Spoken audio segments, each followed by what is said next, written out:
안녕하세요. 저는 40대 여자입니다. 최근에 시부의 장례식이 있었어요.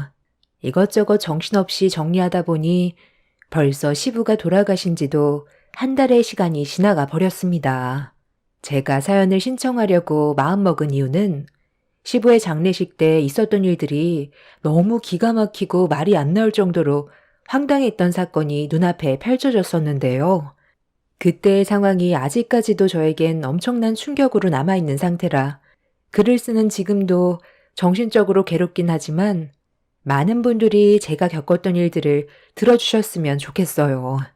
평소 운동을 좋아하고 건강하셨던 시부가 어느 날 건강에 문제가 생겨 병원에서 검사를 받았던 적이 있었어요.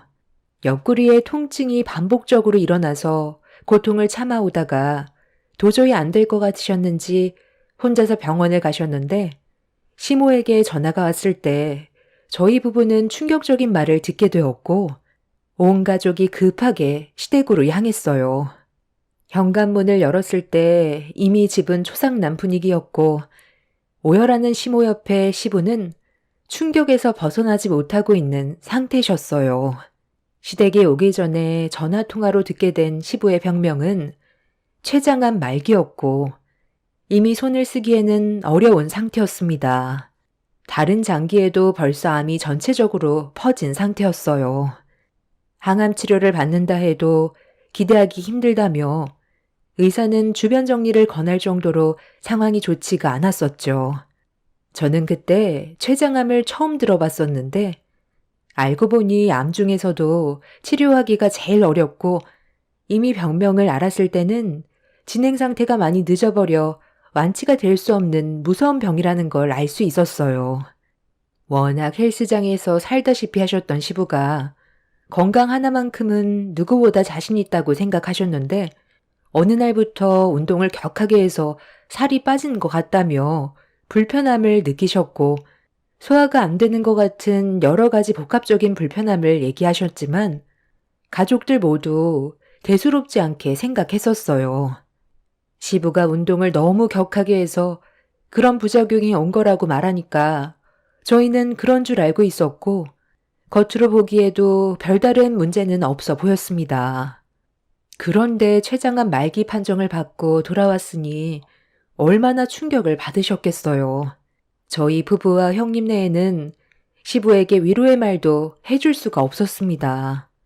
회복이 될 수 있다면야 당연히 희망적인 말이라도 할 텐데 이미 병원에서 완치 불가 판정을 내려버린 상태였기 때문에 희망적인 말이 되려 시부에게는 상처가 되는 말이 될 것 같아 가족들 모두 어떠한 말도 해줄 수가 없었어요.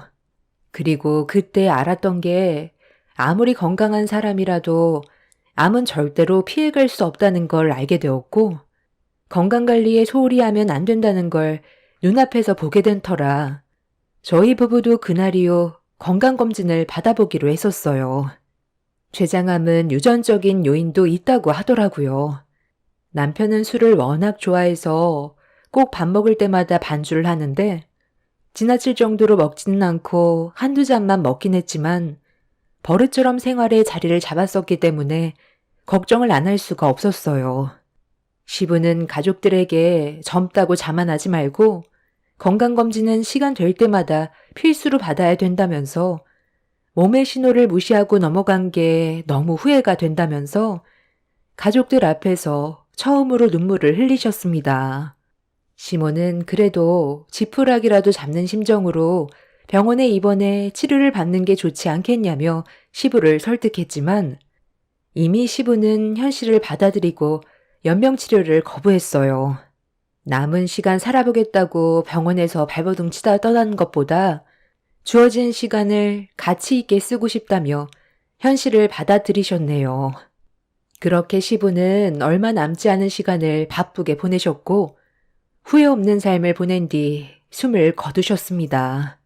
10년 넘게 며느리로 지내오면서 항상 가족들을 따뜻하게 대해주시고 원만한 가정생활을 유지하기 위해 집안의 가장으로서 중심 역할을 잘해주셔서 시댁 생활하는데 크게 어려움은 없었어요. 시모도 저에게 크게 터치하지 않았었고 평범하게 지내왔었던 삶이었는데 시부의 장례식이 시작이 되면서부터 집안의 분위기는 180도 바뀌게 되었습니다. 첫 장례가 시작되던 날 조문객들이 끊임없이 몰려와서 정신없던 와중에 일손이 모자라 저도 양팔 걷고 조문객들 식사를 챙기고 있던 도중 그런 저를 지켜보던 시모가 저에게 손짓을 하길래 가까이 다가가니 따로 얘기를 좀 하자시길래 휴게실로 뒤따라 들어갔습니다. 일을 하기가 싫은 거야? 조문객들 몰려와서 자리에 앉지도 못하고 멀뚱히 서 있으면 네가 일단 자리를 안내해서 빈자리를 채워야지. 너까지 멍하니 서 있으면 어쩌자는 건데? 조문 오신 분들이 높으신 분들이 많으셔서 시간이 없는데 저렇게 세워두면 내 입장이 뭐가 되겠어? 내가 이런 말까지 너한테 해야 되겠니? 어머님이 하도 고집을 부리셔서 선택한 일인데 저보고 어떻게 하라는 거예요? 저도 최선을 다하고 있고 같이 온 일행분들을 따로 앉힐 수는 없잖아요. 그래서 제가 가격은 좀 저렴해도 조문객들이 많이 올 것 같으니까 홀이 넓은 데로 선택하자고 했는데 어머님이 무조건 초호화 장례식으로 치르겠다면서요. 대부분 식사 안 하시고 돌아가신다고 하길래 저희는 그냥 그런 줄 알았는데 조문 오신 분들 거의 대부분 식사를 하실 생각이시던데 비용만 비싸지 홀이 너무 작아서 그냥 돌아가시는 분들이 거의 대부분이에요. 가족들 말 들었으면 조문객들 충분히 수용할 수 있었고 어느 정도 여유도 생겼겠죠. 그래서 지금 내 잘못이라는 거야? 너희 시아버지가 세상 떠난 게 너무 마음 아파서 장례라도 제대로 좀 신경을 써주고 싶어서 한 번뿐인 장례식 초화로 해주려던 것 뿐이었어. 음식 퀄리티 자체가 다른데 조문객들도 신경을 써야 될 거 아니야? 대부분 있는 사람들이라서 장례 음식은 안 먹고 갈 줄 알았다고. 어머님은 저보다 장례식도 많이 다녀봤잖아요. 식사 대접하는 건 기본인 거라고요. 몰리게 될 거 뻔히 아셨으면서 돈만 비싸지 홀은 너무 작아서 걱정했었는데 예상했던 상황이 벌어졌잖아요. 그리고 저희 장례식에 일해주시는 분들이 너무 적어요. 몇 분 더 추가했으면 좋겠어요. 일손이 모자라서 일이 매끄럽게 진행이 안 돼요. 사람 한 명 더 쓰는 것도 돈인데 네가 몇 번 더 움직이면 되는 걸 뭐하러 사람을 더 써? 주방 보는 사람 2명에 홀 담당 2명이면 충분하지. 그리고 오늘이 첫날이라 조문객들이 많이 오는 거지. 내일이면 한가해서 일하는 사람들도 놀 게 뻔한데 뭐하러 돈을 쓰니? 지금도 많은 돈이 들어가서 후달려 죽겠는데. 어찌됐든 저는 최선을 다하고 있으니까 너무 뭐라고 하지 마세요. 그리고 아까부터 신경이 좀 쓰였는데 어머님 옆에 있던 남자분은 누구예요?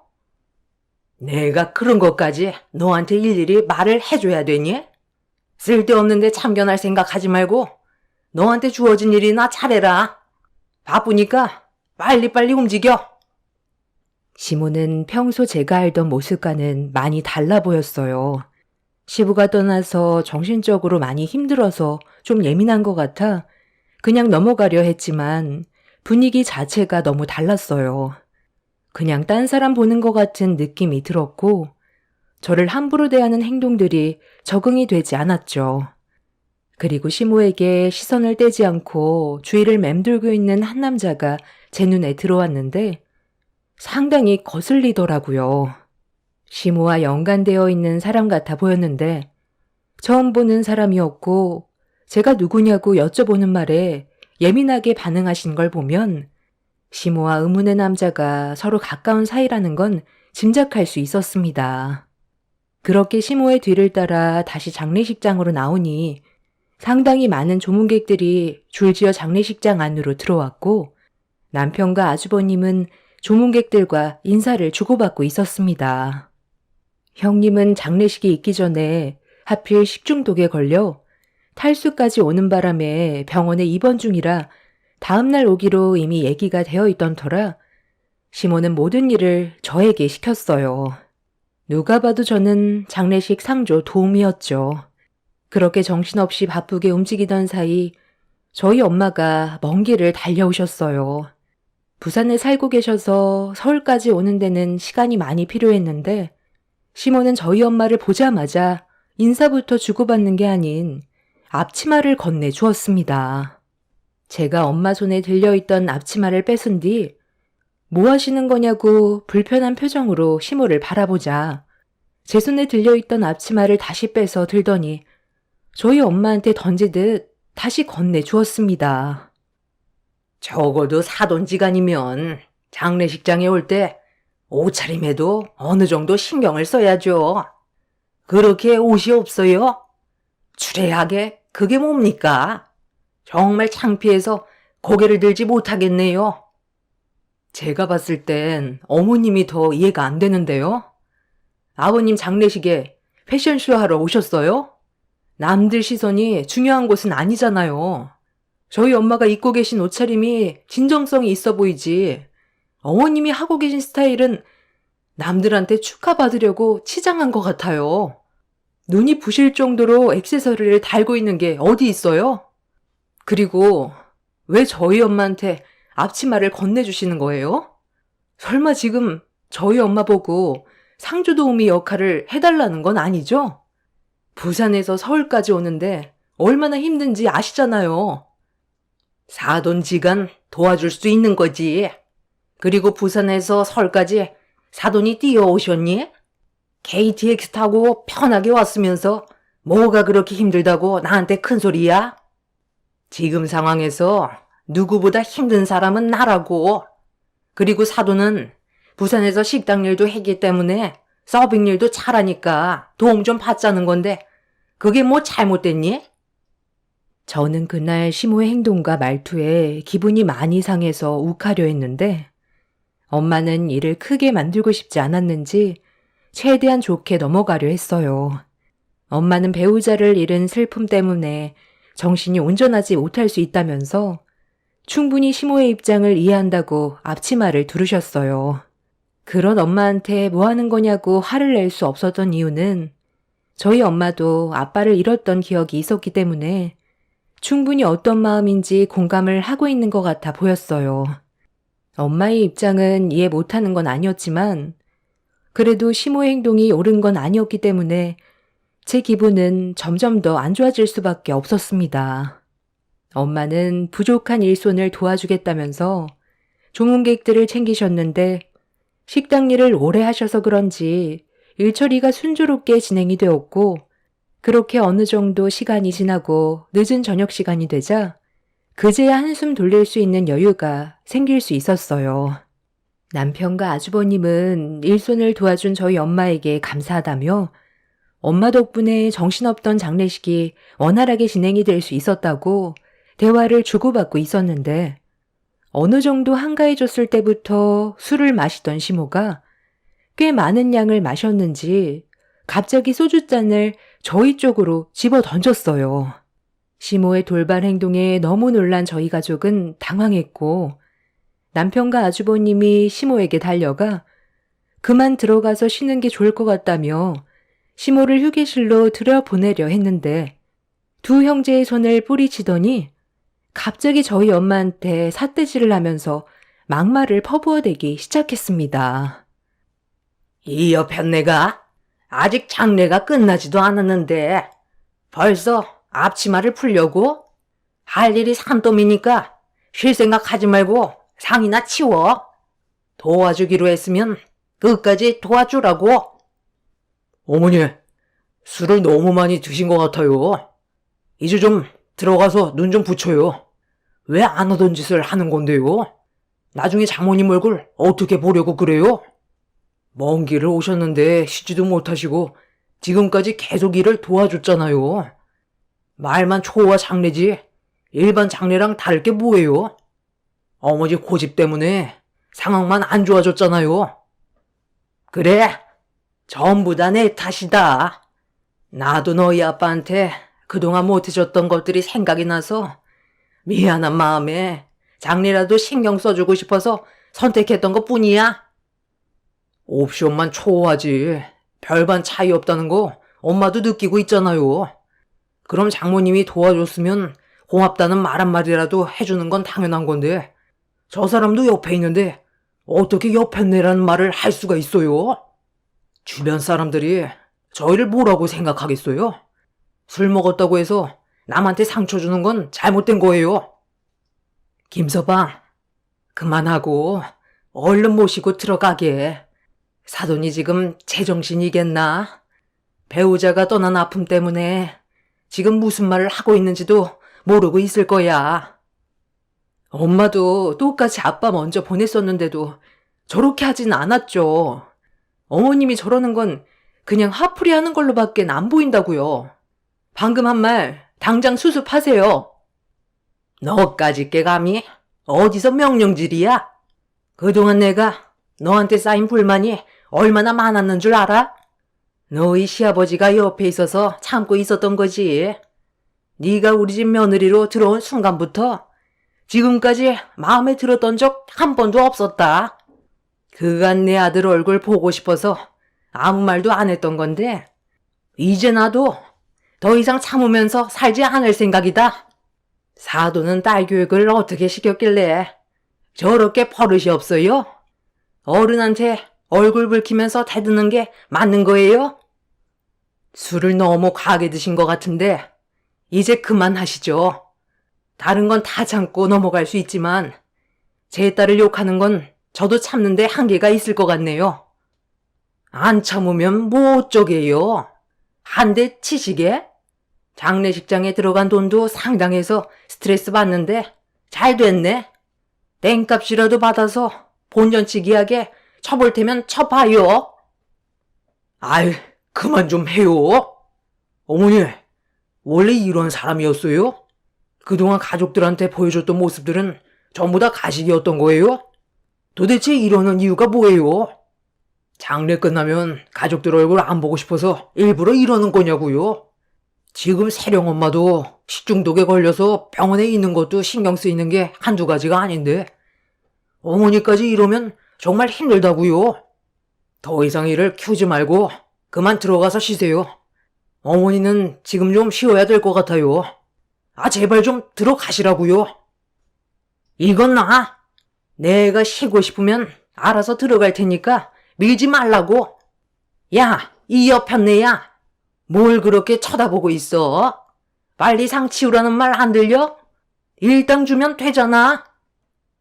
시모가 뱉은 마지막 말에 온 가족이 경악을 했고 너무 큰 충격을 받아 다들 놀란 상태였는데 아까 전부터 신경 쓰이던 한 남자가 시모 옆으로 다가왔어요.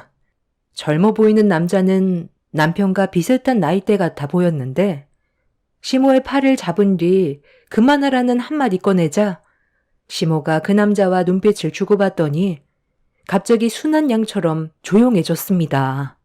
가족들은 예상치 못한 상황에 당황했고 남편이 시모 옆에 있던 남자에게 누구냐고 물어보는데 아무런 대답도 하지 않고 시모를 끌고 휴게실로 걸음을 옮기더라고요.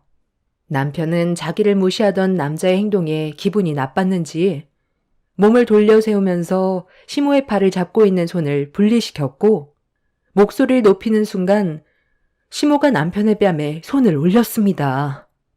순식간에 벌어진 일이라 너무 놀랐고 아주버님까지 시모의 팔을 잡으면서 뭐 하는 거냐고 화를 내자 시모는 아주버님의 얼굴에도 손을 올려 버렸어요. 전혀 예상치 못한 광경에 장례식장은 조용해졌는데 병원에 입원해 있었던 형님이 언제 왔는지 시모에게 소리를 질렀어요. 지금 그이한테 뭐 하는 짓이에요?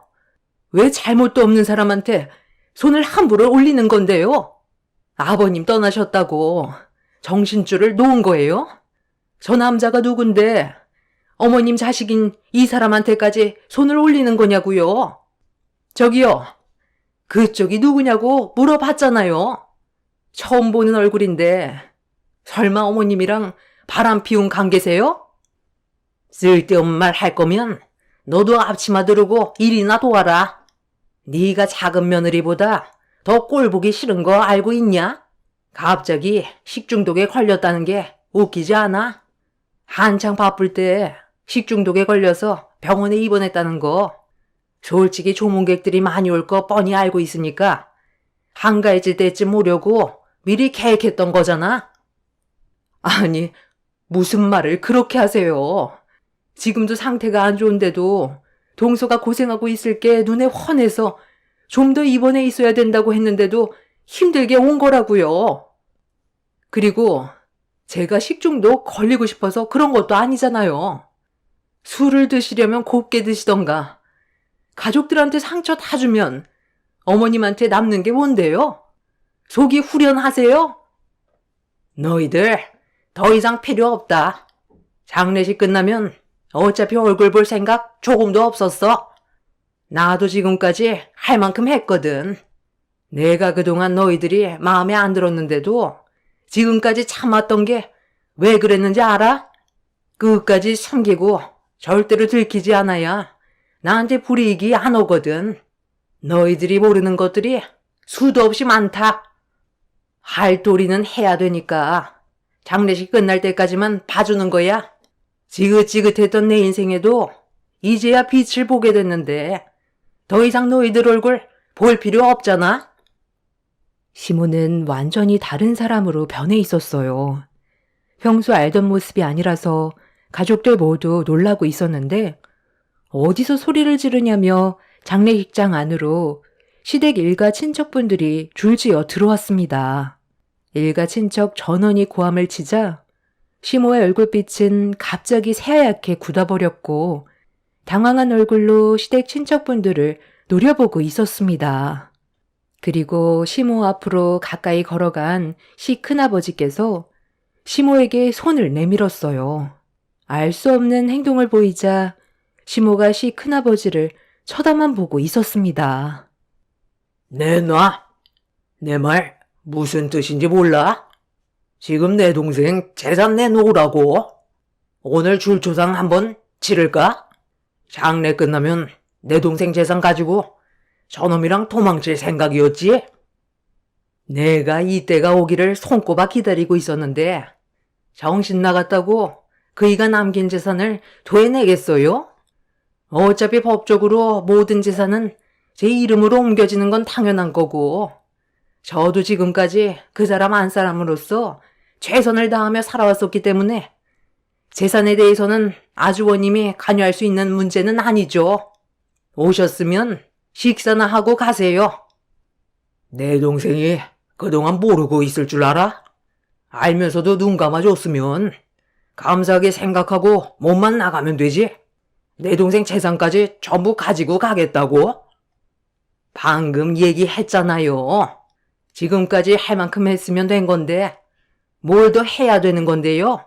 눈 감아준 걸 아니까 저도 집안의 균형을 무너뜨리지 않기 위해 최선을 다했잖아요. 그래서 내 동생 재산을 내놓지 않겠다는 거야? 그럼 애들은 어떻게 할 건데? 이런 사실을 모르고 살았던 애들 입장은 생각해봤어? 저놈, 네가 바람 피워서 낳은 자식이잖아. 우리 가족들과 피 한 방울 섞이지 않은 완전 남의 자식이라고. 바람 피웠던 놈이 도망치다가 사고로 죽는 바람에 뱃속에 있는 아이한테는 죄가 없으니까 내 동생이 그동안 모른 척하고 지냈었던 거잖아. 그때 당시 엄마가 필요했던 아이들한테 상처 주기 싫어서 내 동생은 계속 참고 살아왔었고 바람 피워서 태어난 아이 부족함 없이 키우게 해줬으면 이제 조용히 떠나면 되지 재산까지 가져가려 해? 너는 내 동생 재산 가져갈 수 없어. 그 사람과 약속한 게 있거든요. 자기가 눈을 감기 전까지는 애들이 이 사실을 몰랐으면 좋겠다고 했었는데 솔직히 저는 평생 입 다물고 살아야 될 줄 알았어요. 이런 사실을 애들이 알면 안 되니까 건강을 철저하게 관리하길래 평생 입 다물고 살아야 하나 싶었거든요.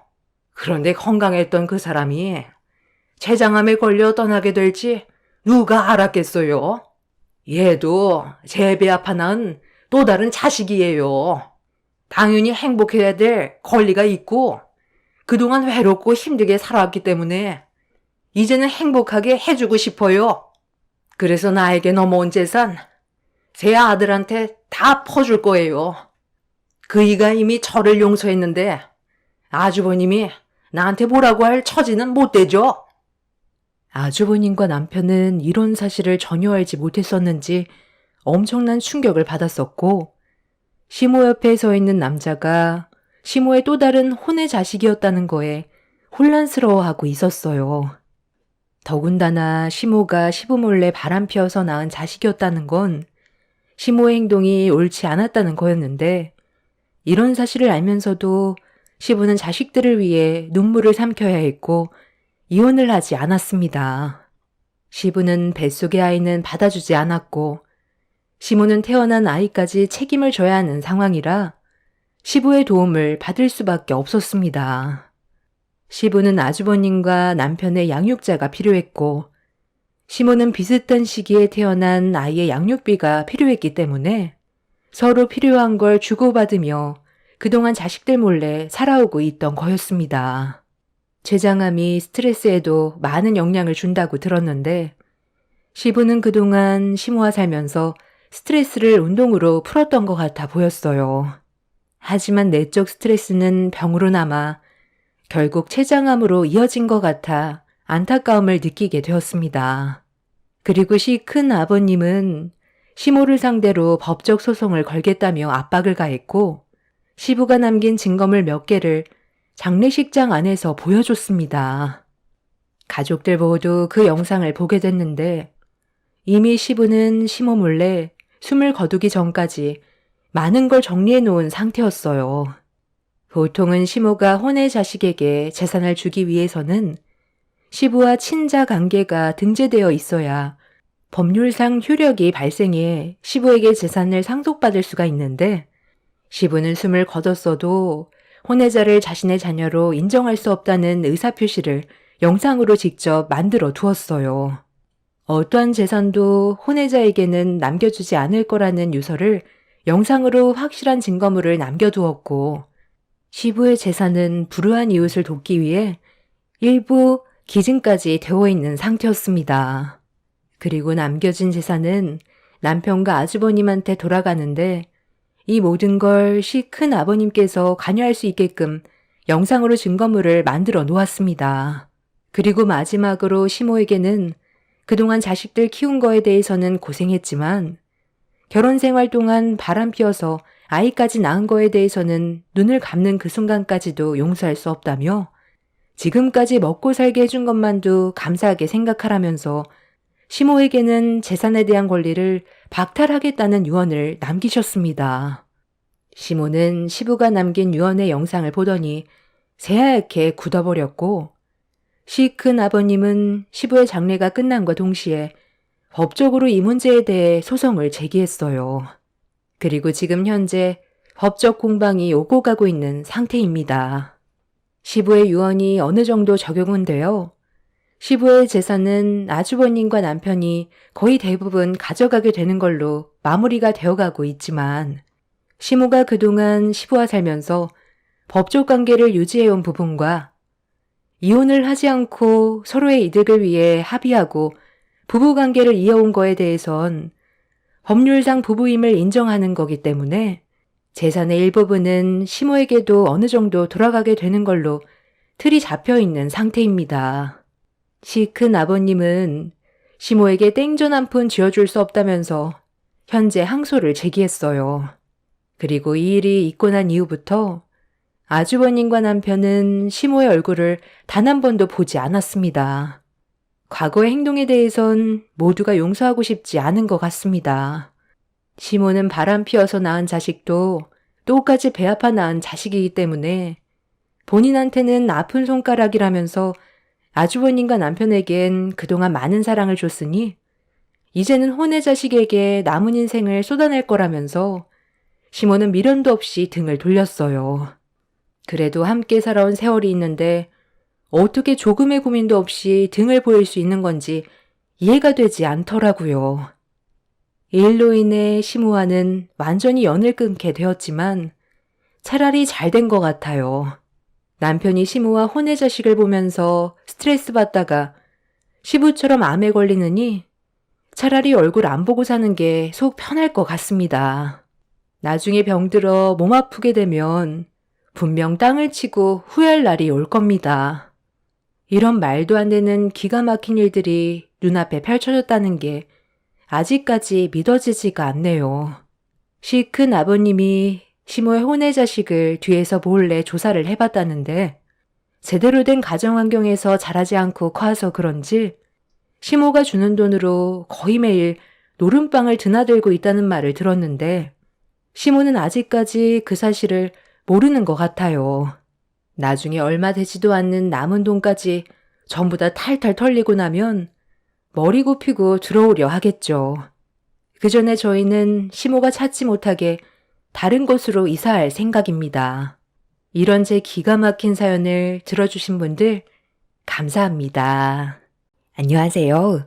저는 안양에 살고 있는 30대 후반 여자입니다. 그동안 남편과 살면서 여러 가지로 상처를 받았던 적이 많았었는데 그래도 최대한 좋게 넘어갔었어요. 남편의 행동에 대해서 몇 번이나 지적을 했지만 항상 말만 고치겠다고 했지 실질적으로 달라진 건 하나도 없었습니다. 술만 먹으면 180도 변해버리는 그 사람 때문에 버티는 것도 한계에 다다랐었는데 이번에 엄청난 충격을 빠뜨렸던 사건이 있어서 사연을 신청하게 되었습니다. 남편과의 결혼 생활하는 동안 제가 제일 상처를 많이 받았던 건 다른 사람들 앞에서 저를 무시하는 행동들이었어요. 도가 지나칠 정도로 민망하게 만들어서 조심해달라고 말했었지만 본인의 잘못을 인정하지 않고 오로지 제가 부족해서 그런 거라며 모든 걸 제 탓으로 돌렸어요. 남편이 저를 무시하는 건 아무래도 제가 남편보다 학벌이 많이 떨어져서 그런 것도 있는 것 같아 보였지만 그래도 남편과 결혼하기 전에 저도 동네에서 어느 정도 규모가 있는 미용실을 운영했었어요. 남편도 제 미용실에 단골 손님일 정도로 자주 왔었는데 그때 서로 눈이 맞았었고 결혼까지 이어질 수 있었습니다. 그때까지만 해도 저에게 뭐든 다 해줄 것처럼 정말 잘해줬었는데 임신하고 아이 낳고 하다 보니 몸도 많이 망가져서 여자로서 매력이 많이 떨어졌는지 남편은 저를 멀리하기 시작했어요. 육아에 지쳐서 제 몸 하나 관리하지 못하고 힘들어하고 있었는데 그런 저를 혐오스러운 눈빛으로 바라보고 있었습니다. 이때부터 저를 대하는 행동들에 변화가 오기 시작하더니 날이 가면 갈수록 점점 더 지나칠 정도로 심해지기 시작했고 참다 못한 저는 결국 화를 터뜨리게 되었습니다. 하지만 남편은 눈 하나 깜빡하지 않고 저를 이상한 사람 취급을 했어요. 나 혼자 아이를 낳은 것도 아닌데 왜 당신은 육아에 조금도 신경 쓰지 않는 건데? 적어도 기본적인 건 도와주는 게 맞는 거잖아. 이러려고 나랑 결혼했어? 집에서 애만 보면서 왜 이렇게 불만이 많아? 내가 지금 놀다 왔어? 꼴랑 애 하나 보면서 엄청 투덜거리네. 남들이 보면 당신 혼자 애 넷은 보는 줄 알겠다. 나 지금 술 약속 있는데 많이 늦었거든? 너랑 쓸데없는 말 할 시간 없어. 남들은 애 보면서 몸매 관리도 하고 일도 열심히 한다는데 너는 도대체 할 줄 아는 게 뭐야? 먹기만 하지. 아예 치울 생각은 안 하는 거지? 이러니까 살이 빠지겠어? 머리는 언제 감았냐? 내가 여자랑 사는 건지 거지랑 사는 건지 모르겠다. 이게 돼지우리지 사람 사는 집이야? 결혼 전에는 몰랐는데 정말 게으른 여자였네. 이럴 줄 알았으면 절대 결혼 생각하지 않았지. 다시 과거로 돌아간다면 너 쳐다도 안 봤다. 방금 그 말 진심이야? 내가 따라다닌 것도 아니고 당신이 날 따라다닌 거잖아. 누군 이렇게 살고 싶은 줄 알아? 머리도 감지 못할 정도로 나한테는 시간이 없다고. 미용실 관리조차 버거워서 부원장님한테 전적으로 맡기고 있고 당신은 맨날 술 퍼먹고 집에 늦게 들어오는데 내가 씻을 수 있는 시간이 어디 있어. 잠깐 화장실만 가도 애가 깰까봐 불안해서 가지도 못하고 있다고. 그리고 약속 없다고 집에서 저녁 먹는다고 그래서 애 보면서 힘들게 음식 만들었는데 갑자기 술 약속 생겼다고 매일같이 약속을 깨니까 만들어 놓은 음식들이 냉장고에만 박혀 있어서 음식들 아까워서 한꺼번에 처리하다 보니 양이 많아지게 된 거고 버리기 아까워서 억지로 먹다가 이렇게 살이 찐 거잖아. 나 혼자 애 보는 게 쉬운 줄 알아? 당신이 애를 본 적이 없으니까 그런 말이 나오는 거야. 정말 하루하루 사는 게 지쳐서 포기하고 싶을 때가 한두 번이 아니라고. 그럼 포기하던지. 나는 뭐 너랑 살고 싶어서 사는 줄 아냐? 나 들어오기 전까지 집 깨끗하게 청소해놓고 해장국이나 준비해놔. 내일 아침이나 돼야 들어올 거야. 남편의 행동을 보면 그냥 저를 집안의 가정부로 들이기 위해서 결혼한 걸로밖엔 안 보였어요. 다른 지인분들한테 물어보면 임신해서 출산까지 하면 남편들이 많이 도와준다고 했는데 저는 반대로 임신을 하면서부터 남편이 저를 대하는 행동들이 바뀌어가고 있었습니다. 자기가 귀찮다고 생각하는 건 손가락 하나 까딱하지 않았어요. 그러다 보니 남편은 육아와 집안일에 전혀 신경을 쓰지 않았습니다. 마음 같아서는 당장이라도 때려치우고 싶었지만 눈앞에 보이는 아이가 제 발목을 잡았습니다. 그리고 저 혼자 모든 걸 감당하고 싶지 않았어요. 남편에게도 책임이 있기 때문에 이혼을 한다는 건 저만 힘들어지는 일이라 남편 혼자 편하게 사는 걸 보고 싶지 않았습니다. 그렇게 결혼 이후 안 좋은 관계가 지속이 되면서 서로의 감정이 점점 악화되어 가자 결국 제 불만이 시댁에 갔을 때 터져 나왔어요. 저도 참을 만큼 참았던지라 남편의 행동들을 바로잡지 못하면 더 이상 함께 사는 게 의미가 없을 것 같아 시부모님께 불만을 쏟아내게 되었죠. 그래서 나한테 무슨 말이 듣고 싶은 거니? 내가 내 아들한테 한 소리 해주길 바라는 거야? 너는 지금 미용실 일도 거의 손 떼고 집에서만 생활하고 있잖아. 미용실 관리도 틈틈이 하고 있어요. 저만 미용실에 나가지 못하는 거지 직원들이 관리하고 있잖아요. 아이가 어느 정도 클 때까지는 직원들 위주로 미용실이 돌아가겠지만 그래도 원장인 제가 관리를 해야 되는 건 맞는 건데 이 사람은 주말에도 저에게 조금의 시간조차 주지 않고 혼자 개인적인 시간만 보냈는데 제가 얼마나 서운한 줄 아세요? 그렇다고 어머님이 도와주시는 것도 아니잖아요. 저희 부모님이 제주도에 살고 계셔서 서울로 오는 게 쉽지 않으신데 이럴 때 이 사람이 옆에서 도와준다면 이런 말 나오지도 않죠. 이 아이가 저 혼자 낳은 것도 아닌데 왜 저 혼자 책임을 져야 하는 건지 모르겠어요. 이럴 바엔 차라리 이혼하는 게 속 편하겠네요.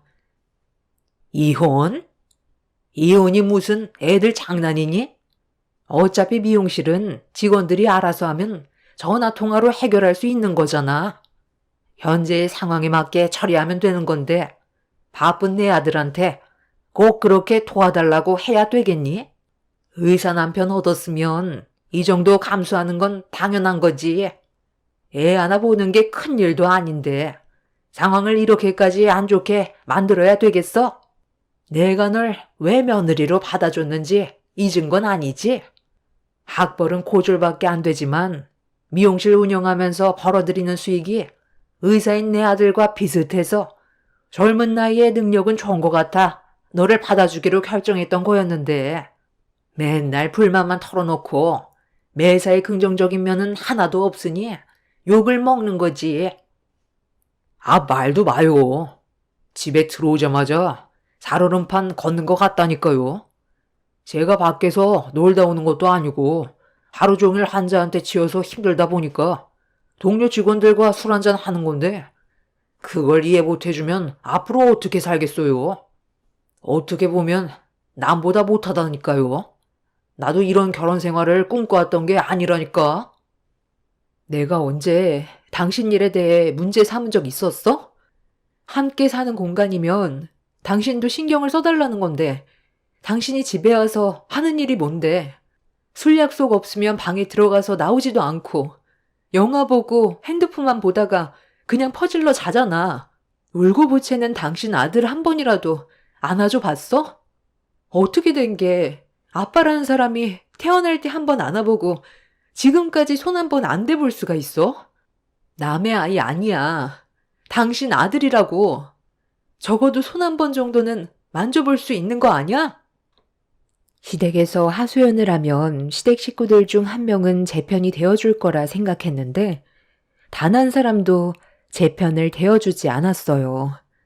발은 안으로 굽는다고 시댁 식구들 모두 남편의 편을 들어주었죠.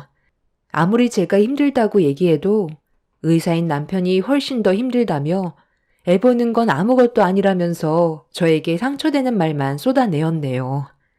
결혼한 지 얼마 되지도 않았는데 이런 대우 받으면서 살고 싶지도 않았고 제 편은 하나도 없다는 걸 알게 되자 차라리 이렇게 살 바엔 저 혼자 애 키우면서 사는 게 스트레스를 안 받을 것 같아 이혼을 결정했어요.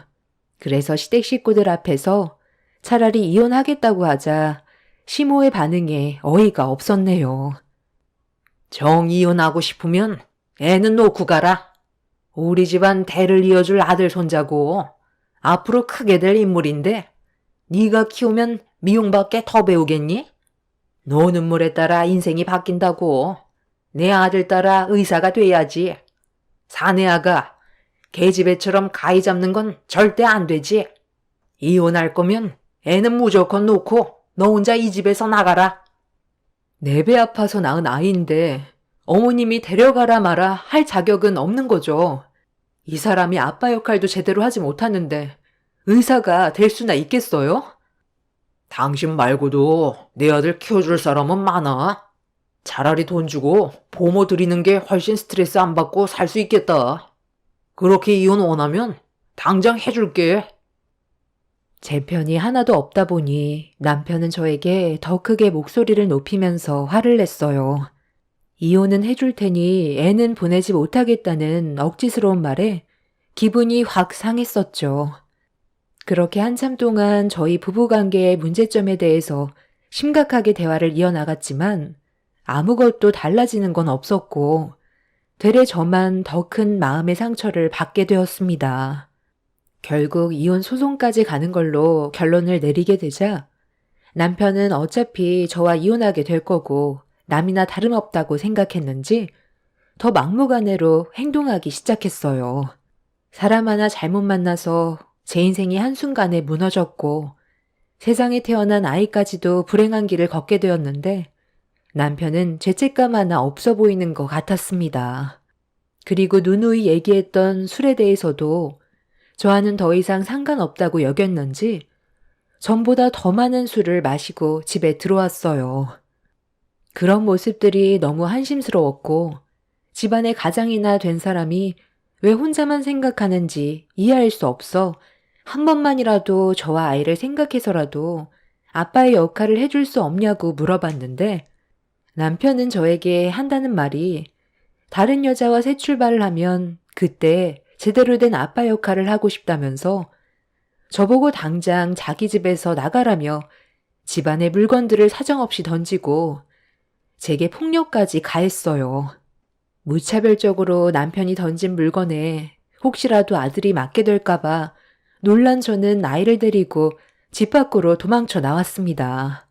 저는 그날 미용실 직원의 집에서 하룻밤 머무르고 다음날 아이를 잠깐 맡긴 뒤 다른 집을 알아봤어요. 남편과 한 공간에 살다간 큰 사고가 날 것 같아 저와 아이의 안전을 위해 내린 결정이었습니다. 그렇게 급하게 집을 구한 뒤 남편이 출근했을 때 용달차를 불러 집에 있던 물건들을 전부 다 옮겨버렸어요. 너 지금 뭐 하는 짓이냐? 내 허락 없이 집안의 물건에 함부로 손을 대? 어디로 도망쳤냐? 내가 미용실로 직접 찾아가서 깽판을 놔야 얼굴을 보여줄래? 당신이 나한테 한 짓을 생각해. 술도 곱게 처먹어야지. 내가 인사불성이 될 때까지 퍼먹지 말라고 그랬지? 이제 너랑은 정말 끝이야. 법정에서 보는 걸로 하자. 너 이대로 전화 끊어버리면 상당히 골치 아파질 텐데. 나 감당할 수 있겠냐? 조용히 이혼하고 너 삶 되찾고 싶으면 내일 저녁에 문자 찍어주는 장소로 오는 게 좋을 거야. 애는 일하는 직원한테 맡기던지 아니면 우리 엄마한테 맡기고 오도록 해. 아직 우리 법적으로 부부인데 할 도리는 해야지. 내일 부부 동반 모임이니까 얼굴만 비쳤다가 들어가. 별일 없을 테니까 쓸데없이 오지 않겠다는 말 하지 말고 무조건 참석해. 네가 원하는 방향대로 이혼하고 싶잖아. 남편은 제 의견은 들으려 하지도 않고 본인이 하고 싶은 말만 하고 끊어버렸어요. 부부 동반 모임인데 중요한 자리라면서 무조건 참석해야 된다고 이혼 서류에 도장도 찍지 않았으니 할 일은 해야 된다고 이혼할 때 아이 문제로 분쟁하고 싶지 않다면 자기 말을 들어야 할 거라면서 얼굴만 비추라고 하길래 별로 가고 싶은 마음은 없지만 법적 소송으로 가지 않고 합의 이혼을 해주겠다는 남편의 말을 믿고 어쩔 수 없이 다음날 부부 동반 모임에 참석을 하게 되었습니다. 부부 동반 모임에 제가 좀 늦게 도착을 했던 상황이라 남편의 심기가 많이 불편해 보였어요. 언제 오냐며 몇 번이나 연락이 왔었는데 퇴근 시간이라 그런지 차가 많이 막혀서 좀 늦게 도착을 하게 되었고 남편의 얼굴은 많이 일그러져 있는 상태였습니다. 저는 처음 마주하게 된 분들과 인사를 나누고 자리에 앉았는데 다른 부부들의 관계는 상당히 좋아 보이더라고요. 서로 자기 마누라 챙기기 바쁜데 남편은 자기 혼자 술을 마시면서 의사 동료들과 함께 술만 마시고 있었습니다. 중요한 자리라고 하더니 저에게는 단 한마디도 걸지 않고 투명인간 취급하는 남편 때문에 시선을 어디에 둘지 몰라 난감해하고 있었는데 반대편에 앉아있던 남편의 동료가 저에게 먼저 말을 붙여왔어요. 알고 보니 다른 부부들은 전부 다 사자 직업인데 저는 미용실을 운영하는 사람이라 궁금한 게 많았던 것 같았습니다. 그러고 보니 우리 동문들 전부 고스펙 고연봉 아닌가? 그래서 대화도 잘 통하고 의과 계열이다 보니까 서로 많은 걸 공유해 주는데 재수 씨는 직업이 미용사라 했나요? 미용 계통은 생소해서 생활 방식이 많이 다를 텐데 같이 사는데 부딪히는 건 없어요? 이 친구가 생각보다 입이 무거워서 결혼 생활에 대해 말을 잘 안 하거든요. 야, 말도 마. 내가 제일 후회되는 게 뭔지 알아? 이 사람과 결혼한 게 내 인생에서 최대 큰 실수였다. 그리고 우리 이혼해. 무슨 뜻인지 알지? 나 이제 혼자의 몸이 된다는 거야. 안 그래도 오늘 너희들한테 중대 발표할 생각이었다. 직업이 같아야 서로 이해해 주는데 집에서 해본다고 맨날 놀고 먹으면서 수술하고 들어온 나한테 애 좀 보라고 하면 내 기분이 어떻겠냐? 비뇨의학과 교수인 내가 병원에서 얼마나 큰일을 하는지 알지를 못하니 그런 말이나 나오지. 너희들은 어떻게 생각하냐? 내가 힘들게 밖에서 일하고 들어와서 애까지 봐줘야 된다고 생각하냐? 내 입장에선 조금도 이해해주지 않고 나랑 이혼하자는데 정말 어이가 없더라. 의사 남편 얻었으면 감사하게 생각해야지. 꼴랑 고졸 나가서 미용실 좀 잘 된다고 나를 같은 급으로 보고 있다니까. 이래서 배우지 못한 사람과는 상종 자체를 하지 말라고 했나봐. 처녀 때는 그래도 비율 좋고 얼굴도 반반하게 생겨서 데리고 놀만할 것 같아 접근했더니 자기가 뭐 좀 되는 것 마냥 설치는데 남들이 보면 배가 불렀다고 생각해. 다른 여자들은 의사 남편 얻고 싶어도 거들떠도 못 보는데 결혼까지 해줬으면 감사하게 생각해야지.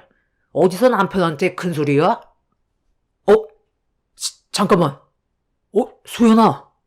여기는 어쩐 일이야? 저녁 약속이 있어서 들린 거야? 정말 오래간만이다.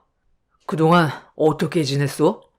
연락처가 바뀌는 바람에 소식만 대충 듣고 있었는데 세브란스 병원에서 바쁘게 지내고 있다면서? 여기서 만나게 될 줄은 꿈에도 몰랐네. 바쁘지 않으면 잠깐 앉아서 대화 좀 하다가. 여기 동문들 우리 병원에서 같이 일하는 사람 많아. 부부 모임 자리거든. 당신은 자리 좀 비켜줄래? 저기서 의자 하나 가져와서 끼워 앉던지. 아니면 그만 집으로 돌아가도 되니까 하고 싶은 대로 해. 앉아 있어봤자 말이나 통하겠냐? 나도 오늘 볼 일은 끝났어. 집으로 들어가려 했지. 아, 여기서 너를 만나게 될 줄 몰랐는데. 그동안 어떻게 지냈어? 몰라보게 바뀌었네. 좀 전까지 기분이 별로 안 좋았는데 너 만나서 기분이 좀 풀렸다. 나 방금 남자친구랑 헤어졌거든. 그놈이 글쎄 나 말고 다른 여자랑 바람을 피웠지 뭐야. 그래서 집에 가기 전에 술 한잔 하고 싶었는데 마침 잘 됐다. 오늘 내 술 친구 되어줄 수 있는 거지? 불편하지 않으시면 저도 합석해도 되는 거죠? 정혁이와는 인턴 생활 같이 했거든요. 아, 오늘은 정말 술이 많이 당겨서요. 아, 괜찮아. 와, 근데 너 정말 여전하다. 어때? 우리 잘 어울려? 솔직히 우리 인턴 때 선배들한테 엄청 오해 많이 받았잖아. 그런데 혹시 옆에 분 아내분 아니셔? 아, 나 때문에 자리에서 일어나신 것 같은데 말 좀 가려서 하는 게 좋지 않을까? 기분이 많이 상해 보이시는데. 아, 신경 쓰지 마. 우리 조만간 이혼할 사이야. 서로 너무 안 맞아서 그만 끝내기로 결정했어. 저 덜 떨어지는 게 무슨 부인이야? 볼일 끝났으니까 그만 돌아가. 소연아, 그럼 너 이제 그 남자랑은 아예 끝난 거야? 연애하는데 바람 피웠으면 말 다 했지. 잘 헤어졌어. 차라리 내 안사람 해라. 우리 서로 잘 맞았잖아.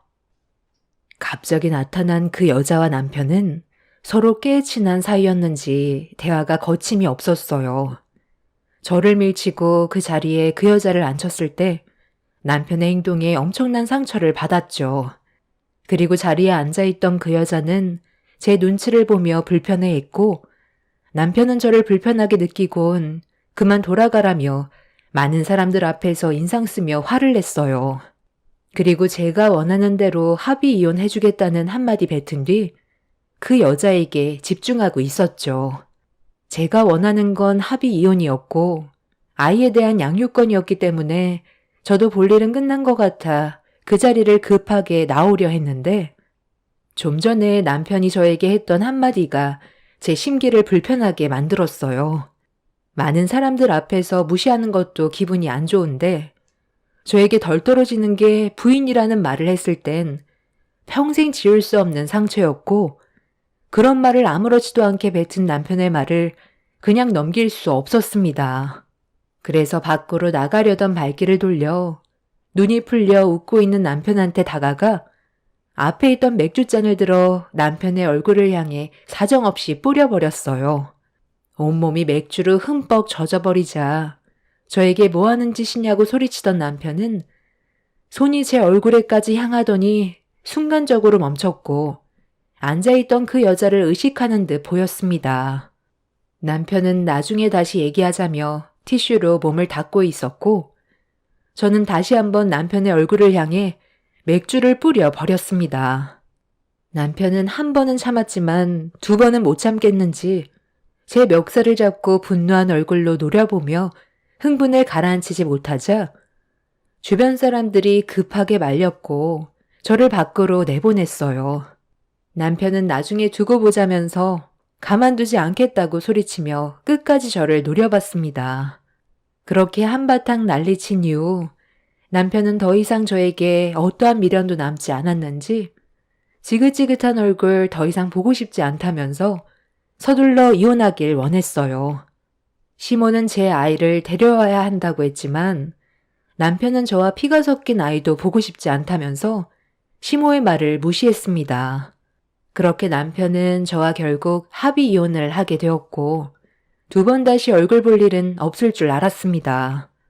그 후로 몇 달의 시간이 지나고 숙려 기간까지 끝나게 되면서 저희 부부는 더 이상 법적으로 부부가 아니었어요. 완전한 남이 되었었죠. 그리고 남편의 톡 배경 화면은 부부 동반 모임 때 갑자기 나타난 그 여자와 함께 찍은 사진으로 바뀌어 있었습니다. 저보고 보란 듯이 바꿔놓은 사진을 보고 있는데 아무런 감정도 느껴지지가 않았어요. 오히려 더 이상 남편의 얼굴을 안 볼 수 있다는 거에 제 속은 후련했었어요. 그렇게 더 이상 어떠한 관계도 아니게 되어버린 사람을 제 머릿속에서 지워버리기 위해 저는 부모님이 살고 계시는 제주도에서 다시 새로운 삶을 시작하려고 서울에서의 삶을 정리하고 있었어요. 그런데 남편의 집에 미처 빼지 못한 제 물건이 남아있어서 남편한테 전화를 했어요. 물건만 가지고 나오겠다고 하자 남편은 그렇게 하라면서 전화를 끊어버렸습니다. 통화할 때 주변이 상당히 시끄러웠는데 그날이 주말이었고 많은 사람들이 모여있는 자리인 것 같아 보였습니다. 그렇게 몇 달 만에 들어간 집은 이미 꽤 많이 정리가 되어 있었어요. 남편도 그 집에서 살고 싶지 않았는지 이사를 준비하는 듯 보였죠.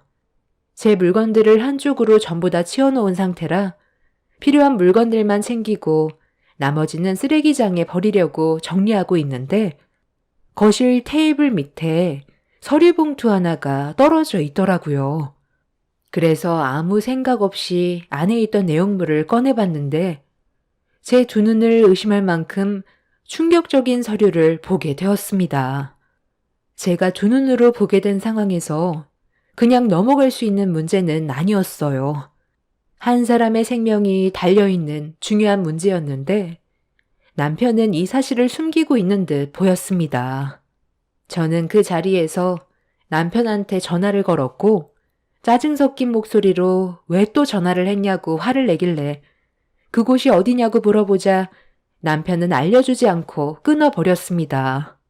몰랐다면 그냥 넘어갔겠지만 제 두 눈으로 서류의 내용을 봐버렸기 때문에 이 사실을 숨긴다면 저 또한 공범이 될 수도 있는 상황이라 어떻게 처리를 해야 될지 고민을 하고 있었는데 남편 서재에 오늘이 어떤 날인지 달력에 메모를 해두었던 걸 확인할 수 있었습니다. 대학 총 동창회에 참석하는 날이라고 적혀 있었고 어느 지역에서 모임을 가지는 건지 마침 장소까지 메모가 되어 있어서 확인할 수가 있었어요. 저는 제 짐을 차에 전부 실은 뒤 남편이 있는 곳으로 급하게 출발을 했습니다. 그렇게 목적지에 도착을 하자 상당히 많은 사람들이 동창회에 참석 중이었는데 어쩐 일인지 시댁 식구들도 그 자리에 있더라고요. 그리고 남편은 몇 달 전에 한번 얼굴을 봤었던 그 여자와 즐거운 시간을 가지고 있었습니다. 누가 봐도 연인 사이 같아 보였어요.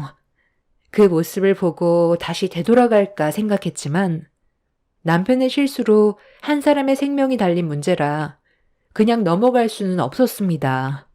그래서 남편에게 거침없이 걸어갔고 제가 들고 있던 서류를 남편에게 내밀었어요.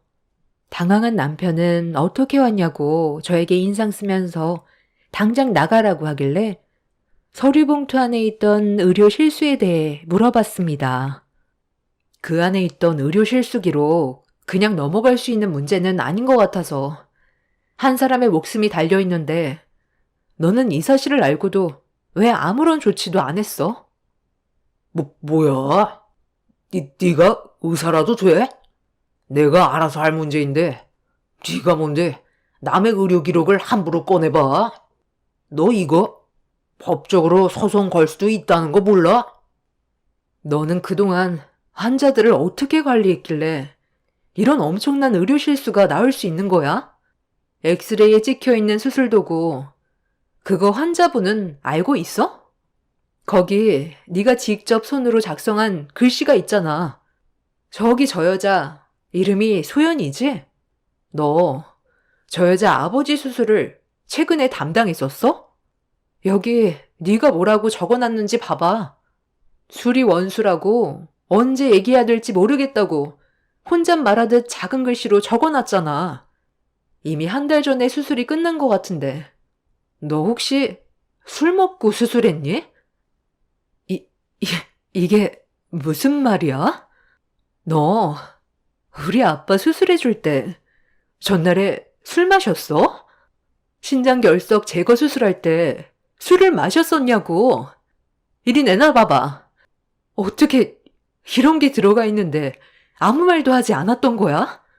나는 네가 수술 경험도 많다고 해서 우리 아빠 잘 좀 봐달라고 부탁한 건데 전날에 술을 마시고 수술을 했던 거야? 그래서 이 커다란 호수가 들어가 있는데도 모르고 수술을 끝낸 거냐고. 여기 지금 우리 아빠 와 있는데 며칠 전부터 옆구리가 계속 아프다고 하길래 너한테 물어봤었잖아. 그런데 수술한 지 얼마 되지 않아서 통증이 있는 거라고 하지 않았어? 이런 사실을 알면서도 숨기고 있었던 거야?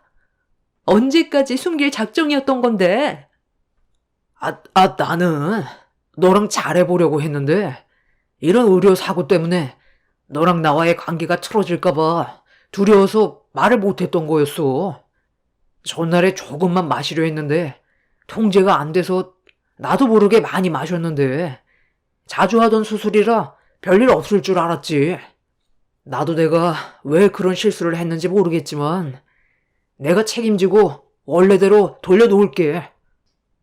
상황이 심각해지자 동창회에 같이 참석해 있던 시댁 식구들의 얼굴은 사색이 됐고 그 여자의 아버지 몸속에 기다란 호스가 들어있는 엑스레이 사진을 보곤 아사리판이 되어 버렸습니다. 그런데 갑자기 한쪽에서 비명소리가 들려왔고 고개를 돌리자 한 노인분이 바닥에 쓰러져 있었어요. 알고 보니 그 여자의 아버지인 것 같았고 의식을 찾지 못해 서둘러 병원으로 옮겨지게 되었네요. 몸속에 있던 기다란 호스가 장기를 지속적으로 찔러 폐혈증을 일으켰고 의료사고로 남편은 조사를 받게 되었습니다. 결국 이 문제로 남편은 분쟁 처벌까지 가게 되는 일이 있었네요. 그 여자는 남편을 상대로 소송을 걸었고 남편은 의사면허 자격 정지 처분 얘기까지 나오고 있습니다. 문제는 그 여자의 아버지가 의식을 찾지 못하는 중이라네요. 제가 항상 얘기했던 게 술 좀 적당히 마시라는 거였는데 재벌은 남 못 준다고 결국 대형 사고를 치게 되었죠. 그 여자의 아버지가 만약에 세상을 떠나게 된다면 분쟁 조치는 더 무거워지겠죠. 저런 남편과 하루빨리 이혼한 게 천만다행이라고 생각합니다. 저는 그 사람이 의사 자격이 박탈됐으면 좋겠어요. 의사가 술 먹고 수술을 했다는 것 자체가 자격이 없는 거니까요. 사람 목숨이 달려있는데 책임감도 없이 의사 생활을 하겠다는 게 너무 한심스럽습니다. 세상에 태어난 지 얼마 되지 않은 제 아이와 새 출발하는데 앞으로 행복한 날들만 펼쳐졌으면 좋겠네요. 제 사연 들어주셔서 감사합니다. 안녕하세요. 저는 이번 일을 통해 사람의 욕심은 한도 끝도 없다는 걸 알게 된 40대 중반 여자입니다. 남편과 10년을 살아오면서 정말 많이 힘들었던 건 시댁 식구들의 지나친 요구들이 저에게는 너무 많이 힘들었어요. 어느 정도 이해할 수 있는 수준이 아니라서 화가 정말 많이 났었고 남편과도 이 문제로 자주 싸웠어요. 저희 집안이 어느 정도 재력이 있다고 해서 금전적으로 시댁 식구들을 지속적으로 도와줄 수 있는 건 아닌데 남편은 가족들끼리 서로 돕고 사는 건 당연한 거라면서 시댁의 요구를 들어주길 원했어요. 그냥 이혼하고 사는 게 속 편할 것 같아 남편에게 이혼 서류도 몇 번 던져봤었지만 그럴 때마다 남편은 아이를 이용해 저를 설득했습니다. 이혼 소송이라는 게 법적 다툼으로까지 이어지면 길면 몇 년까지도 이어질 수 있다는 이혼 전문 변호사의 말에 차라리 그렇게라도 이혼을 해서 기생충 집안 같은 시댁 식구들과의 악연을 끊어내는 게 제가 살 수 있는 유일한 방법일 것 같았어요.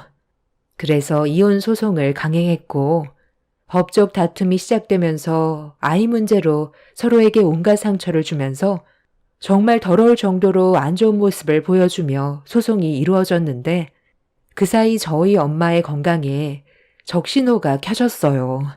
엄마가 원래 몸이 약하셨는데 제가 남편과 이혼을 준비한다는 것 때문에 정신적으로도 많이 힘드셨는지 엄마는 스트레스를 많이 받으시는 것 같았어요. 남편이 제 편이 아닌 시댁 편에 서서 집안의 가장 역할을 하지 못해 이런 사태까지 벌어진 것 같아 이 모든 것들이 전부 다 남편 탓만 같았어요. 본인 입으로는 엄마가 자기 때문에 건강이 악화된 게 아닌 원래부터 몸이 약하셔서 건강에 문제가 생긴 건데 왜 자기한테 탓을 돌리냐며 조금도 잘못이 없다는 말로 제 마음을 후벼 팠어요. 시댁 식구들을 금전적으로 도와줬던 건 처음엔 남편이 저에게 잘했었어요. 그래서 제 마음에서 우러나와 남편의 요구를 들어줬었죠. 남편이 저희 부모님께도 잘해서 금전적으로 도움받았던 건 어렵지 않았었고 좋은 관계를 유지하면서 잘 지내왔었는데 계속되는 호의는 당연한 권리로 생각했는지 점점 더 저희 가족에게 부담을 안겨주기 시작했어요. 그래서 남편한테 제가 솔직하게 부담스럽다고 털어놨는데 그 말을 듣던 남편이 표정이 안 좋아지기 시작하면서 저를 대하는 행동들이 점점 차가워지기 시작했습니다. 저희 가족은 시댁 식구들과 좋은 관계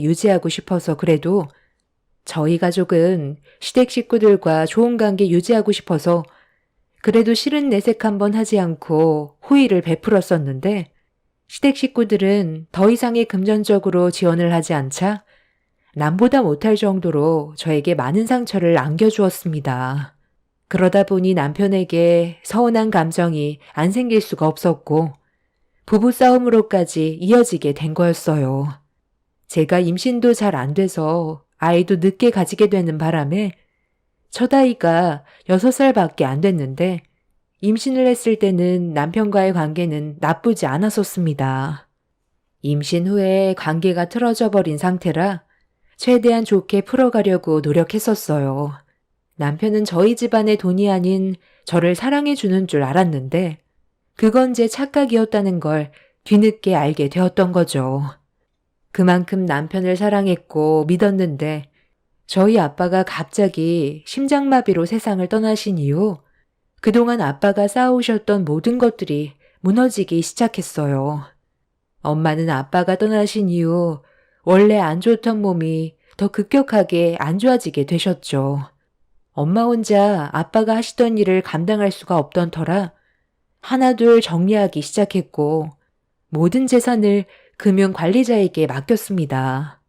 아빠는 부동산 투자를 하셨는데 엄마는 그런 일을 전혀 해본 적도 없으시고 저 또한 일반 회사를 다녔던 터라 아빠가 어떻게 부동산을 관리하셨는지는 알지 못했기 때문에 엄마의 결정이 옳았다고 생각했어요.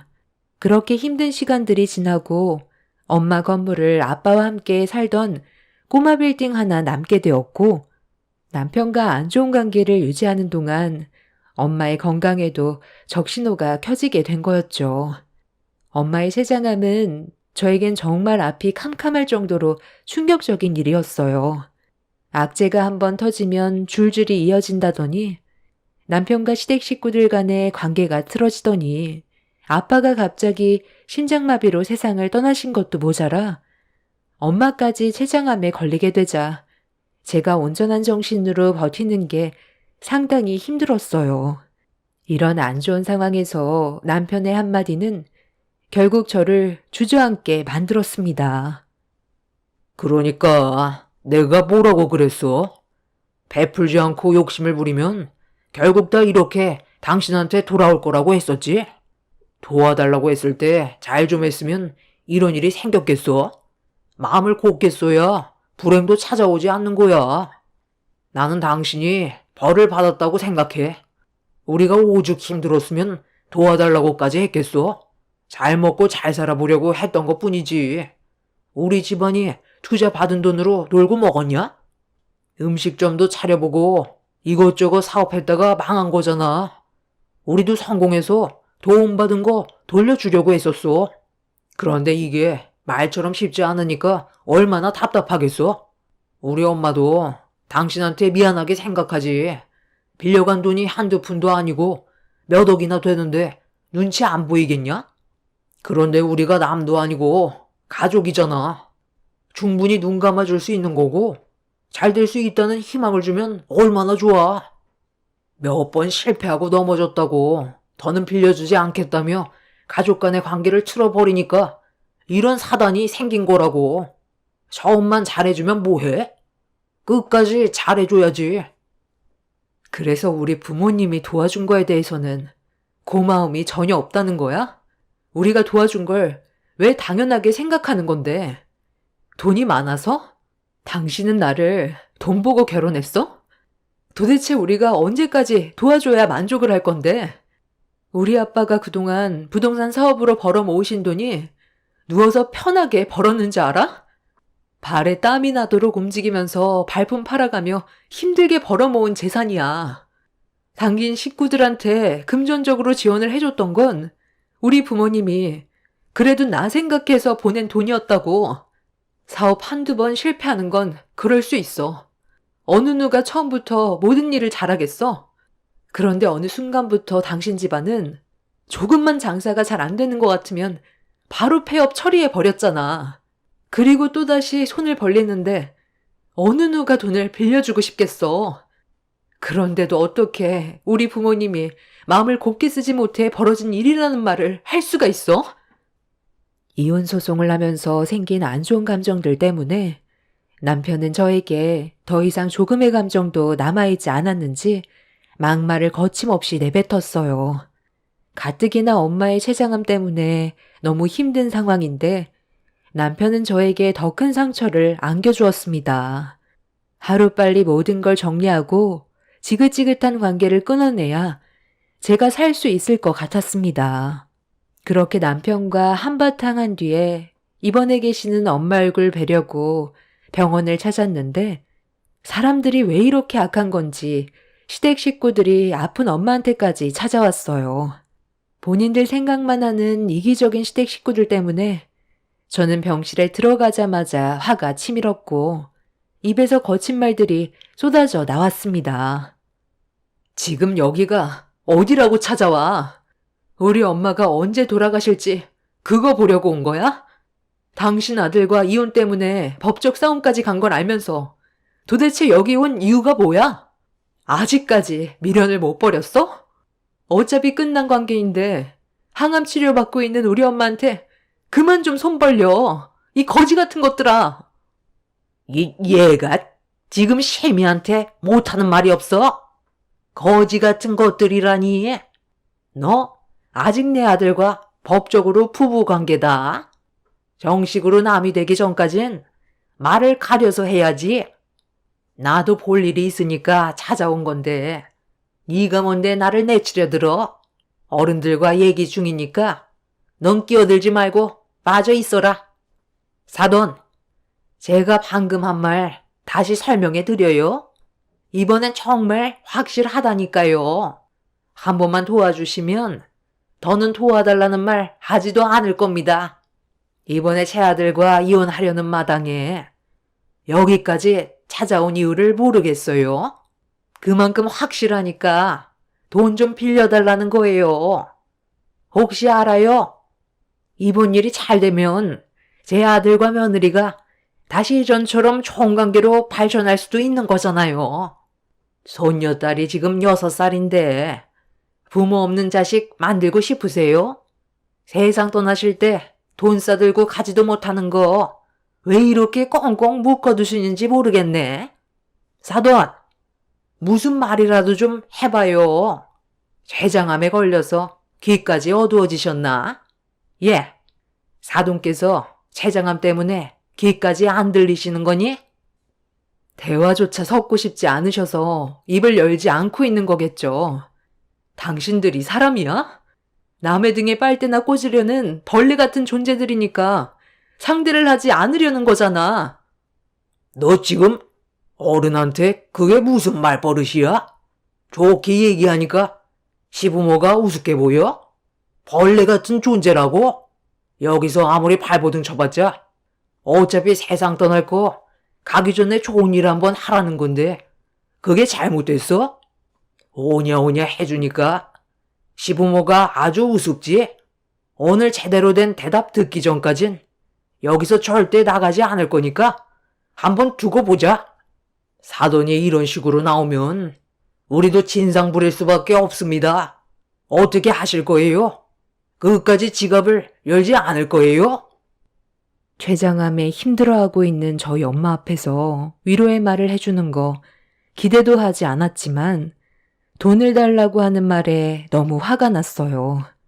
그래도 10년간 며느리로 지냈는데 기본적으로 지켜야 될 것도 지키지 않는 시부모와 뒤에서 편을 들어주고 있는 시동생의 행동에 더는 참을 수가 없어 병원 관계자를 불러 도움을 요청했고 그렇게 시댁 식구들을 병실에서 내쫓을 수 있었습니다. 더 이상 사람 대우해주고 싶지도 않았었고 저도 막 나가기로 했어요. 그렇게 병실에서 내쫓긴 시댁 식구들은 한참 동안 그 자리를 떠나지 않고 난리를 치면서 돈을 빌려주지 않은 저희 엄마한테 막말까지 퍼부었습니다. 하루빨리 이혼을 하는 게 저와 엄마가 덜 피해를 받는 방법인데 모든 걸 법으로 해결을 해야 돼서 결과를 기다려야 한다는 게 너무 답답하기만 했습니다. 병원 측에서는 환자의 안정을 우선시 생각해 더 이상 시댁 식구들이 병원에 출입을 하지 못하게 조치를 취했고 그렇게 엄마는 다시 심적 안정을 되찾았는데 어느 날 회사에서 근무를 하던 도중 병원에서 전화가 왔어요. 아무 생각 없이 받았는데 전혀 예상하지 못했던 말이라 엄청난 충격으로 다가왔었고 급하게 병원으로 향했는데 이미 엄마는 제가 병원으로 가는 도중에 갑자기 세상을 떠나고 마셨습니다. 저와 작별 인사도 없이 갑자기 떠나셔서 너무 당황스러웠어요. 전날까지만 해도 엄마와 대화도 주고받았었는데 불과 몇 시간 만에 제 곁을 떠나셔서 눈앞에 놓인 현실을 받아들이기가 너무 힘이 들었네요. 담당 의사도 심폐소생술을 진행했으나 환자를 살릴 수 없었다며 괴로워하고 있었습니다. 결국 제 손으로 아빠의 장례도 치렀었는데 엄마의 장례까지 치러야만 했어요. 그렇게 장례식장에서 엄마의 영정사진을 보며 오열을 했고 제가 못해드린 기억밖엔 안 떠올라 눈물이 멈추지 않고 있는데 엄마가 세상을 떠났다는 소식을 듣게 된 남편이 시댁 식구들을 전부 다 데리고 장례식장을 찾아왔어요. 이미 저는 정신적, 신체적으로 모든 상태가 좋지 않았던 상황이라 그냥 조용히 있다가 돌아가길 바라고 있었습니다. 엄마의 장례식장에서 시댁 식구들과 얼굴을 붉히며 싸우고 싶지 않았었는데 그건 제 바람이었을 뿐 저에게 다가와 괴로워하고 있는 저를 사정없이 들쑤셨습니다. 처음엔 그냥 무시하려 했는데 제가 아무런 반응을 하지 않자 세상 떠난 저희 엄마의 욕을 거침없이 뱉었어요. 에휴, 그러니 마음을 곱게 써야지. 내가 이럴 줄 알았다니까. 네가 병원에 오기 전에 내가 사돈한테 그랬거든. 얼마 가지 못해 세상 떠날 거라고. 그런데 봐봐라. 버티지도 못하고 결국 세상을 떠났잖아. 사람이 마음이 고와야 오래 산다고 그랬다. 사돈들 떠났으니 이제 곧 너도 얼마 남지 않았겠네. 내 아들은 너랑 이혼 안 하기로 결정을 내렸다. 애도 있는데 이혼하면 얼마나 상처가 크겠어? 그리고 사돈이 세상을 떠났으면 그 많은 재산 누구 이름으로 가겠니?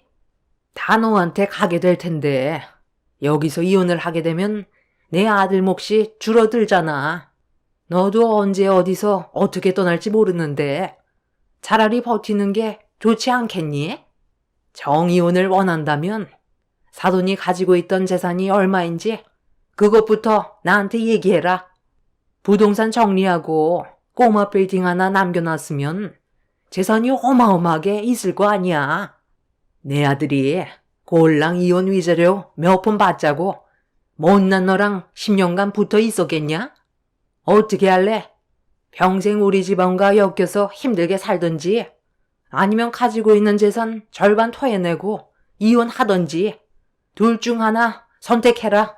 네가 아무리 내 아들과 이혼을 하려고 발버둥 쳐봤자 절대로 끊어낼 수 없으니까 괜한 고집 부리지 말고 내 아들과 다시 관계 회복해라. 그게 제일 현명한 방법일 거야. 그 많은 돈 싸들고 살아봤자 뭐하니? 묵혀둬봤자 아무 소용 없다.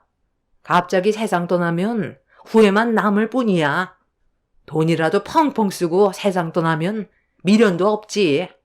사돈처럼 가지고만 있다가 떠나면 무슨 소용이니? 내 말대로 하는 게 가족의 평화를 위한 길이다. 그 주둥이 좀 그만 나불거려요. 저희 엄마가 가지고 계셨던 재산을 그쪽 집안에게 나눠줄 필요 없다는 거 몰라요? 저 사람과 10년간 함께하면서 벌어모은 재산에 대해서만 분할이 가능한 거지? 우리 부모님 재산은 포함이 되지 않거든요. 나눠주지 않으면 이혼을 안 해준다고요? 어차피 소송 들어갔고 제가 이길 가능성이 더 높다는 거 알면서 괜한 억지 부리지 마세요. 제가 저 사람보다 경제적인 능력도 훨씬 좋고 재산까지 많아졌으니 양육권도 저에게 오게 되어 있어요. 그리고 그동안 저희 부모님이 아무 생각 없이 그냥 돈을 빌려주지 않았다는 거 아실 텐데요. 공증까지 전부 다 받아놨었잖아요. 언제 갚으실 거죠? 부모님이 세상을 떠나셔도 제가 자식이기 때문에 계약 조건대로 법적 효력은 돈을 갚을 때까지 있거든요. 총 5억, 올해 안에 당장 갚으세요. 아시겠어요? 제가 얼굴을 붉히면서 부모님이 빌려줬던 돈이나 갚으라고 하자 시댁 식구들은 갑자기 화를 내면서 엄마의 장례식장을 아수라장으로 만들기 시작했어요. 어려울 때 도와줬던 건 감사하게 생각하지도 않고 오히려 엄마의 장례식장에서 난리친 시댁 식구들에게 저 또한 분노가 치밀어 더 이상 참을 수가 없었습니다. 억지도 정도껏 부려야 하는데 말도 안 되는 상황을 만들어가려는 시댁 식구들에게 어떠한 감정도 남아있지 않아 저희 엄마의 장례식을 망친 거에 대해서 저 또한 분노를 표출했고 그렇게 격양된 상태로 몸싸움이 시작되었습니다. 엄마의 장례식에 오셨던 분들이 저와 시댁 식구들을 뜯어 말렸지만 남편이 흥분해선 엄마의 영정사진을 들어 사정없이 바닥으로 내동댕이 친 뒤 발로 짓밟아 버렸어요. 저는 남편의 충격적인 행동에 너무 놀라 그 자리에 주저앉았고 엄마의 장례식에 참석했던 분들이 남편의 행동에 화가 났는지 결국 다른 분들과 몸싸움까지 벌어져 버렸습니다. 그렇게 한바탕 난리가 나고 나서야 경찰들이 와서 상황을 정리해 주었지만 이미 제가 받은 상처가 너무 컸고 이 문제를 절대로 그냥 넘어갈 수 없었던 저는 시댁 식구들을 상대로 소송을 진행했어요. 어떠한 유언도 없이 갑자기 떠나신 엄마 때문에 너무 많이 힘들었는데 남편과 시댁 식구들까지 상식 이하의 행동을 하니 저 혼자 버티기가 쉽지 않았습니다. 그렇게 법적 소송이 진행되고 있는 상태에서 시댁 식구들이 불리해지게 되자 악한 사람들은 더 악해진다고 남편이 저와 법적으로 남이 되기 전에 제가 가지고 있는 재산을 탐하려고 사람이 해선 안 될 행동을 저질렀어요. 제가 잠깐 외출을 했던 사이 남편이 저희 부모님 집에 들어와 있었습니다. 남편이 예전에 저희 부모님 집에 자주 다녀갔는데 그때 현관문 비밀번호를 알고 있었고 저는 변경한다는 걸 깜빡 잊고 있었어요. 법적 소송 중에 남편이 저희 집에 올 거라곤 예상하지 못했었죠. 비밀번호를 바꿔놨어야 했는데 그렇게 하지 못했던 게 제 실수였는데 여기서 엄청난 사건이 터져 버렸습니다. 엄마 집으로 거처를 옮겼던 저는 볼일을 보고 현관문을 열었는데 시댁 식구들이 거실 한가운데 있었어요. 그 모습에 당황을 해서 뭐 하는 짓이냐고 소리를 질렀었죠. 뭐 하긴? 여기에 눌러붙어 살려고 왔지. 내가 여기 밥 먹으러 온 줄 아니? 비밀번호를 바꿔놓지 않아서 수월하게 들어올 수 있었다. 너 때문에 우리 가족이 피해본 걸 생각하면 속이 뒤집어지는데 이 건물 하나 보고 참고 있다. 우리도 참는데 한계가 있고 어차피 갈 때까지 왔는데 두려울 게 뭐가 있겠어? 내가 가지지 못하는데 네가 가지고 있으면 내 속이 얼마나 뒤집어지겠니? 이대로 이혼하면 내 아들은 재산 분할해야 되는 거고 거기에다가 빌려받았던 5억도 토해내야 되는데 너는 118억짜리 꼬마 빌딩에 거기에다가 사돈이 부동산을 전부 다 처분한 걸 가지고 앞으로 떵떵거리며 살 거 아니야. 나는 절대로 그 꼴 못 본다.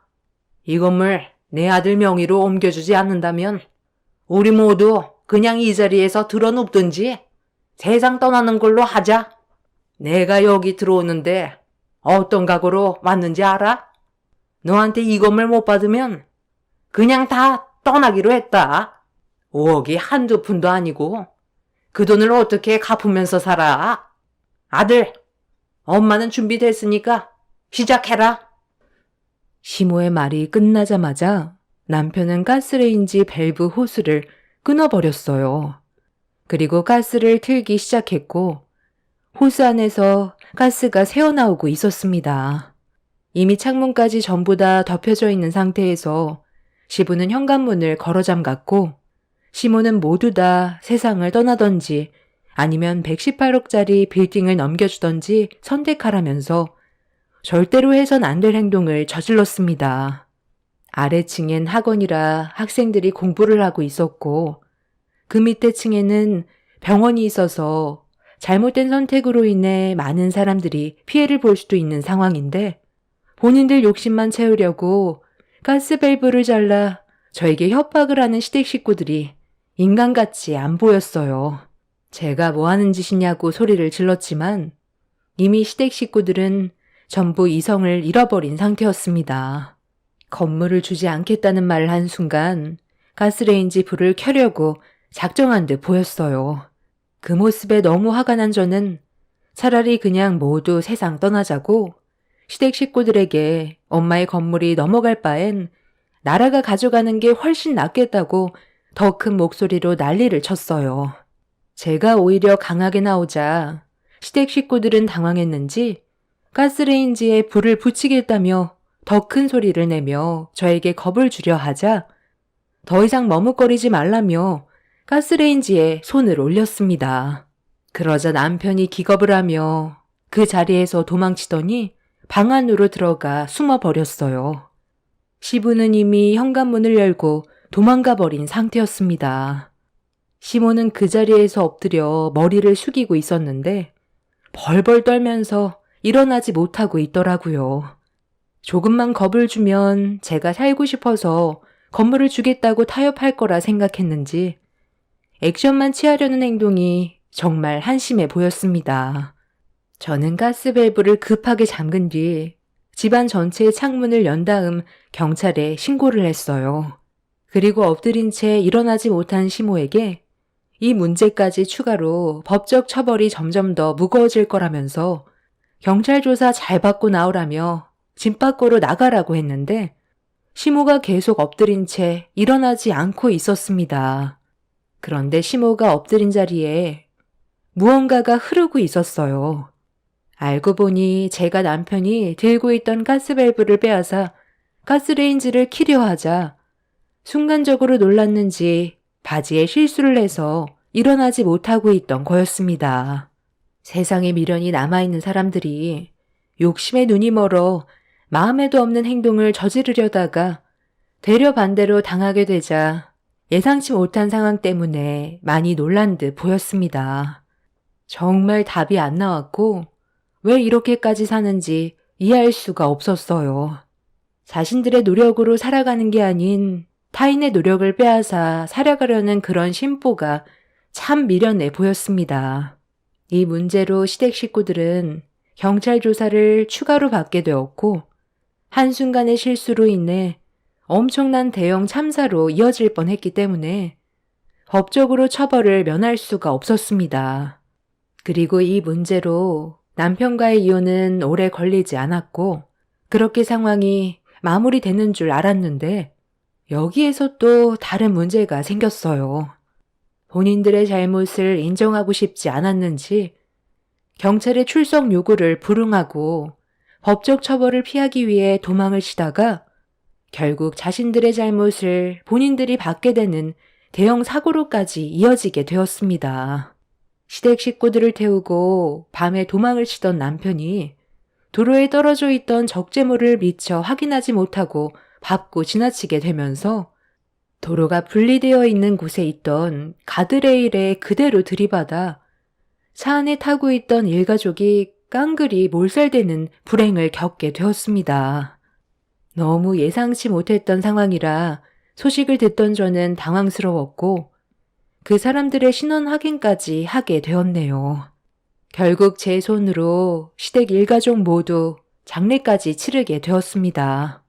시동생은 노총각에 결혼 한번 못 해보고 부모 잘못 만나 세상을 떠난 게 참 안타까웠어요.